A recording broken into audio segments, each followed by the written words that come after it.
And for more on Elon Musk and the White House's strategy on this bill overall, we turn now to Marc Short, former chief of staff for Vice President Mike Pence. He also served as director of legislative affairs during the first Trump administration. Marc, welcome back to Bloomberg TV and radio. Thanks, when we consider Elon Musk, who just days ago was in the Oval Office for his kind of goodbye party, if you will, of his time spent in government in a formal way in this administration, now calling the president's what's supposed to be his signature legislative achievement in his second term an abomination. Is this Elon Musk actually saying the quiet part out loud on the real impact this will have on the deficit? I don't know, Kaylee. I think it's a little bit rich for a guy who's amassed a fortune on the backs of American taxpayers' subsidies for electric vehicles and direct payments from American taxpayers for space companies to allege that the bill has too much pork in it. As Eric just talked about, the Tesla swamp has spent a few $100,000 against this bill, lobbying against it, in particular the electric vehicle elimination of those subsidies. And so I don't know that it's as much to look at as much as what's in the best interest of Elon Musk in this bill. And so, I mean, yes, it's a very quick departure from where Elon has been in supporting the president so strongly to basically coming out against this bill. But there's a lot of personal interest, I think, here, too.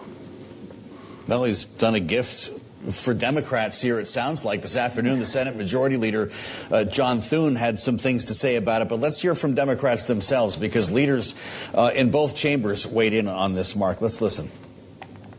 I agree with Elon Musk. Republicans should listen to him, and actually to their former selves, outraged about the national debt.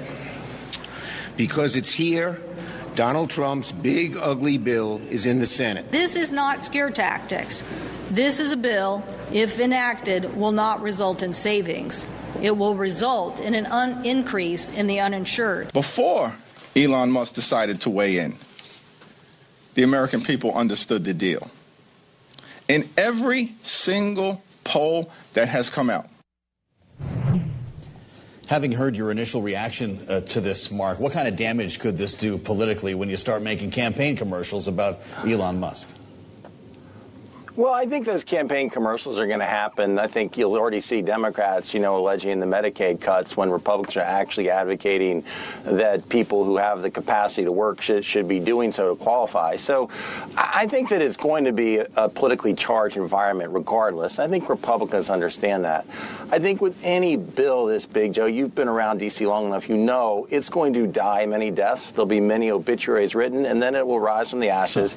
And I think that the consequence of a $4.5 trillion tax increase, if they don't get this done, will be sufficient enough that they actually get this across the finish line. But, this is the one major piece of legislation. It's not like there's other competing battles right now. And so all the focus is going to be on this bill. It's going to draw a lot of attention. And I think that, again, you're going to see people express disappointment pieces. But when you have a bill this big, it's not going to be perfect. And again, the question is, how do you put together a coalition that extends the tax relief without the $4.5 trillion tax increase?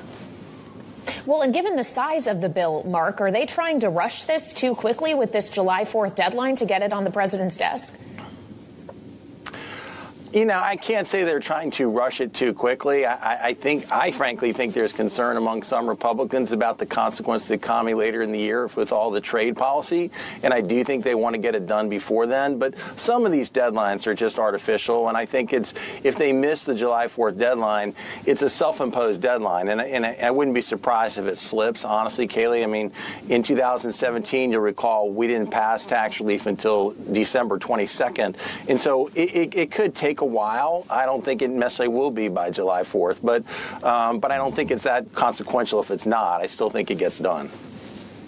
I want you to bring us behind the scenes here, Marc, with your unique perspective, having actually been the liaison between a Trump White House and the Capitol, the shuttling that's going to take place back and forth in the days and weeks ahead, and the phone calls. The president met with 5 senators yesterday, 4 of whom have real reservations about what's going on here. To what extent is he going to direct the negotiations versus John Thune doing his balancing act on Capitol Hill? How's this all unfold? Well, I think that the president, as you can imagine, is actually less in the details. He just wants the win. And so he'll be just pushing people to actually get it done.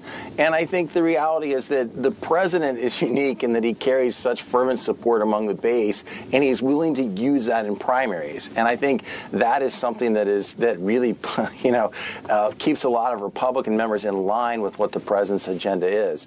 I think that the Senate is a little bit hard in the House because the elections are not every 2 years; they're every 6 years. And I think it's just there's a little bit more dynamic there with senators who want to exert their influence over this bill. But again, when we passed in 2017, don't forget, John McCain was ill. We had 51 Republicans. They actually have 53 right now. And so there is a little bit more margin than we actually had in 2017. Again, to Kayleigh's question, I don't think that means it's going to go fast, but I still think it gets done. Mm-hmm.